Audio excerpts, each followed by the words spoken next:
Please subscribe Khabar Plus 18 for the latest news and update and press the bell button.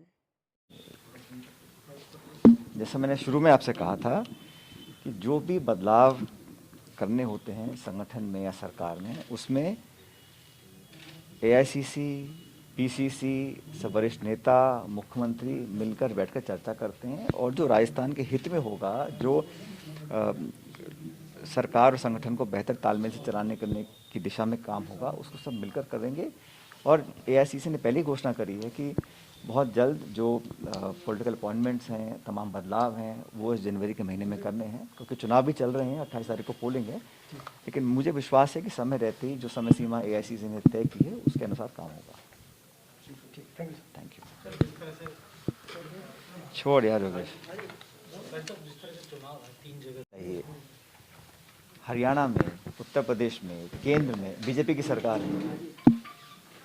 विपक्ष का एक दायित्व होता है कि सरकार से सवाल पूछें। मैंने पहली बार देखा है कि रूलिंग पार्टी के राष्ट्रीय अध्यक्ष राहुल गांधी सवाल पूछ रहे हैं। काम आप कर रहे हैं, किसान आपसे आंदोलित हैं, आत्महत्याएं कर रहे हैं और आप उल्टा सवाल दाग रहे हैं। आपको जवाब देना पड़ेगा। केंद्र सरकार में मुझे लगता है जिस प्रकार से वार्ता का जो पाखंड हो रहा है वो बहुत सार्थक नहीं है। और किसानों ने अपनी मांग को कोई बदलाव नहीं रखा है, वो पहले दिन से एक ही बात को कह रहे हैं, उसको मानने को तैयार नहीं है। तो ये दिखाता है कि ना तो किसान के प्रति इनकी सहानुभूति है, ना किसान संगठनों के प्रति। और कृषि को जो लघु सीमित किसान हैं, जो 85-90% लोग छोटा किसानी करते हैं, उनके प्रति केंद्र सरकार की कोई सहानुभूति नहीं है। Thank you.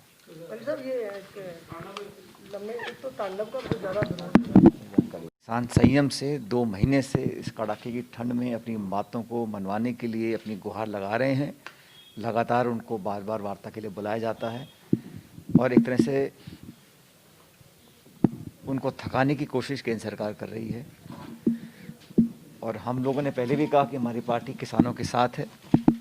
सुप्रीम कोर्ट ने जो निर्णय लिया, मैं उस पर टिप्पणी नहीं करना चाहता हूँ, लेकिन किसान संगठन और किसान उस समिति के गठन से संतुष्ट नहीं है। इस बात को उन्होंने कई मरतबा कहा है। हम इतना चाहते हैं कि जो किसान की मांग है कि तीनों कानूनों को वापस लिया जाए, इस पर सरकार को कार्रवाई करनी चाहिए, क्योंकि बहुत लंबा समय हो गया, अनेकों लोगों की जान चली गई। किसान अपना घर बार छोड़कर इस ठंड में खुले आसमान के नीचे दिल्ली की सरहद पर 2 महीने से बैठे हैं और लगातार वार्ता की चर्चा हो रही है, लेकिन निष्कर्ष निकल कर नहीं आ पा रहा है। इसलिए हमें और कांग्रेस पार्टी, राहुल गांधी जी ने कल बड़ा स्पष्ट रूप से कहा कि किसानों की मांग के सामने केंद्र सरकार को झुकना पड़ेगा। और मुझे लगता है कि सरकार को जिद छोड़ देनी चाहिए। जब इतने संगठन, इतनी पॉलिटिकल पार्टीज, देश भर के किसान आंदोलित हैं और सिर्फ कानूनों को वापस लेने की मांग कर रहे हैं, तो सरकार को जिद छोड़कर कानून वापस लेने चाहिए, क्योंकि इन कानूनों का निर्माण जो हुआ था वो बिना किसी की सलाह से हुआ, ना किसानों से, ना राज्य सरकारों से। और आज जब सब जानते हैं कि किसान का भविष्य संकट में है, तो मुझे लगता है कि केंद्र सरकार को इन कानूनों को वापस लेना चाहिए। सर, चीन में राहुल गांधी जी ने इस बात का उल्लेख किया।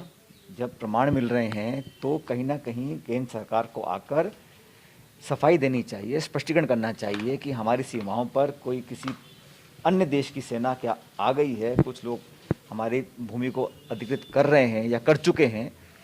जब प्रमाण आ रहे हैं, तस्वीरें आ रही हैं, तो सरकार को मुझे लगता है कि तुरंत प्रभाव से स्पष्टीकरण करना पड़ेगा, क्योंकि भारत की जो आंतरिक सुरक्षा है, हमारी अखंडता है, उस पर अगर प्रश्न चिन्ह लगते हैं तो राजनीति ना करते हुए ये आरोप प्रत्यारोप का दौर कब तक चलेगा। अगर कोई सवाल पूछा जाता है तो मुझे लगता है कि केंद्र सरकार को, रक्षा मंत्री को, प्रधानमंत्री जी को उसका जवाब देना चाहिए।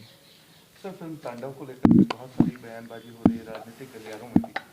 कहना चाहेंगे कि इस तरीके की जो चीज़ें आ रही हैं, मेरे को उसके बारे में जानकारी ज़्यादा है नहीं, क्या कंट्रोवर्सी हुई है। क्या राहुल गांधी भी सर किसानों के बीच पहुंचेंगे शाहजहाँपुर बॉर्डर, क्योंकि लगातार बहुत से कांग्रेसी नेता भी पहुंच रहे हैं। देखिए, राहुल गांधी जी ने जब पिछले साल फरवरी में ये कहा था कि देश में कोरोना फैलने वाला है, तब केंद्र सरकार ने उनकी बात को गंभीरता से नहीं लिया। उसका परिणाम ये निकला कि हज़ारों लोग यहाँ, उनकी मौत हो गई, संक्रमण फैल गया। और जब कानून लागू हुआ था तब पार्लियामेंट के अंदर हमारे सांसदों ने कहा कि बिना चर्चा के पारित मत करिएगा।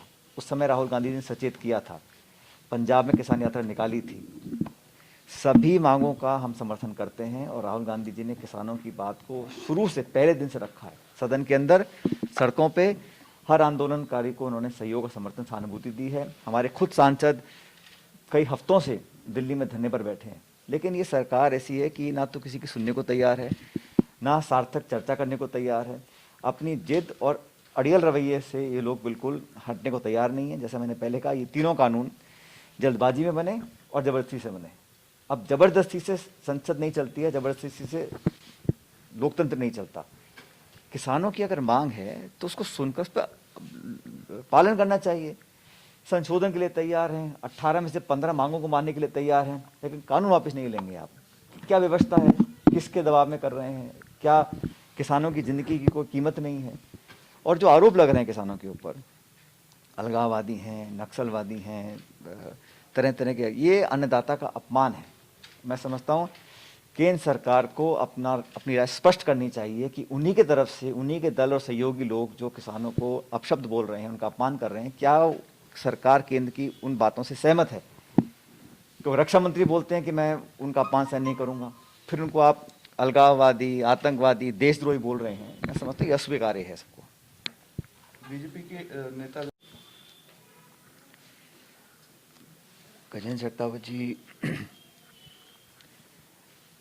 विधायक भी थे और क्षेत्र के प्रति, पार्टी के प्रति समर्पित थे।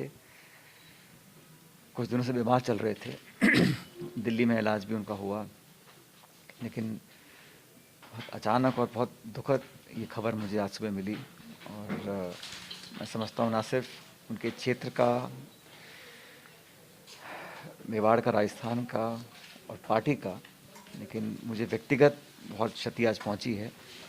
उनका साथ, उनका सहयोग हमेशा हम सबको मिला और एक कर्मठ जुझारू विधायक रहे। उनके स्वर के पिताजी प्रदेश में मंत्री रहे, बहुत सालों तक योगदान दिया और उन्होंने भी अपने क्षेत्र के देखभाल में, पार्टी के प्रति काम करने में कभी कमी नहीं छोड़ी।